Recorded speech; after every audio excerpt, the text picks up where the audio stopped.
a long time ago, feels like forever, 17 years ago, we had Serena come join us. So she has now been with us longer than any other cat. When she arrived, she was an itty bitty little baby, no bigger than a Coke can. She was rescued by a rescuer who got involved with a hoarder. There was more than 50 cats. She asked us if we could take a blind one. Well, our name is Blind Cat Rescue. So, here comes Miss Serena. She had an upper respiratory infection, and yes, she was blind. So when she got here, she was a little frightened, but she was an itty-bitty kitten. She liked to be held, she liked to be played with. We got her the medical care that she needed, got her eyes taken care of.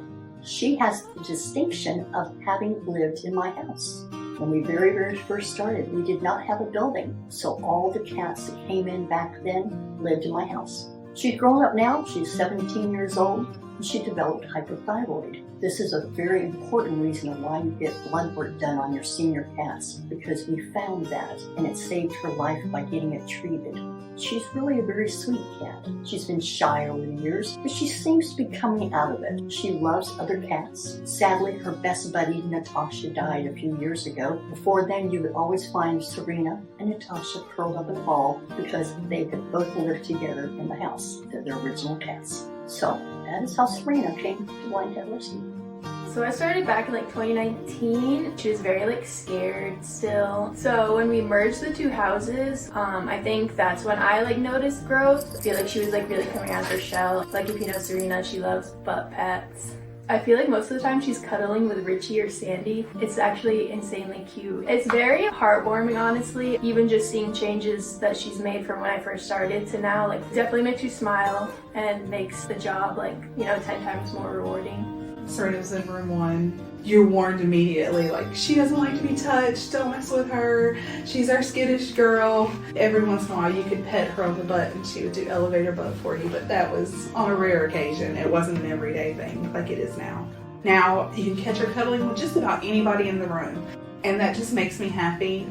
The way she reacts to people, it's changed quite a bit.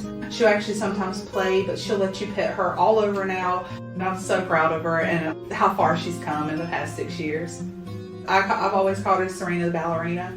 She doesn't do the circles as bad as she used to, and that shows a lot of her progress as well.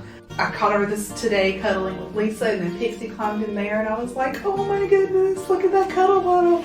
I'm just so proud of her. So when I first started here, I actually started as part-time. 3 weeks in, I got offered the position for full-time, and I was kind of left alone, and there was Serena just walking in her famous circles, and I was shocked of what's going on. So I ran to Jessica, and she told me that her little dancing circles. When we did the merge and seeing her get new friends like Wi-Fi and Licorice and them growing up next to them was super amazing to watch that growth, and then her to finally learn that butt scratches were okay. Seeing her realize that humans aren't scary, that's just a wonderful thing to see. If you ever meet a shy cat in a shelter, or your cat shy, and if you take the time and you're persistent about it, you do see growth, and that's just the wonderful thing about Blind Cat Rescue and what we like to call BCR magic.